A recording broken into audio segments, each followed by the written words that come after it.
ಹಾಂ ಸರ್ ಇದು H M T ಒಂದು ಟ್ರ್ಯಾಕ್ಟರ್ ಕಳಿಸ್ಕೊಡಿದ್ರಲ್ಲ, ಹಾಂ ರೀ. ಮಾಡಲ್ ಎಷ್ಟು ಗಾಡಿ? ಮಾಡಲ್ಲ 2007 ರೀ. 2007. ಓನರು? ಓನರ ಸೆಕೆಂಡ್ ಐತೆ ರೀ. ಡಾಕ್ಯುಮೆಂಟ್ಸ್ ಎಲ್ಲ ರನ್ನಿಂಗ್ ಇದೆಯಾ?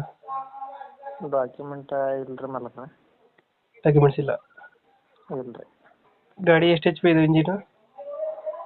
ಅದು 35 ರೀ. 35 ಎಚ್ ಪಿನ? ಹಾಂ. ಇಂಜಿನ್ ಮತ್ತೆ ಟ್ರಾಲಿ ಕೊಡ್ತಿರೋದಾ? ಹಾಂ ಇಂಜನ್ ಐತೆ ಎಲ್ಲ. ಎರಡು. ಹಾಂ. ಇಂಜಿನ್ ಟ್ರಾಲಿ ಎರಡೇನಾ, ಬೇರೆ ಸಾಮಾನು ಇದಾವ? ಎರಡೇ ಅದಾವ. ಎರಡೇ ಐತೆ. ಹಾಂ. 35 ಎಚ್ ಪಿನ? ಹಾಂ 35 ರೀ. ಗಂಟೆಗೆ ಎಷ್ಟು ತಗೊಳ್ತಾನೆ ಡೀಸೆಲ್ ಇದು ಗಾಡಿ? ಗಂಟೆಗೆ ಅದ 2 ತೋತಾಲ್ಲ ರೀ. ಹ್ಞೂ. ಟೈರ್ ಕಂಡೀಷನ್ ಚೆನ್ನಾಗಿದೆಯಾ? ಹಾಂ ಚೆನ್ನಾಗೈತೆ ರೀ. ಗಂಟೆಗೆ ಎಷ್ಟು ತಗೊಳುತ್ತೆ ಡೀಸೆಲ್ ಇದು ಗಾಡಿ? 2 ಲೀಟ್ರ್ ತೋತಾಲ್ಲ ರೀ. 2 ಲೀಟ್ರು. ಹಾಂ. ಲೊಕೇಶನ್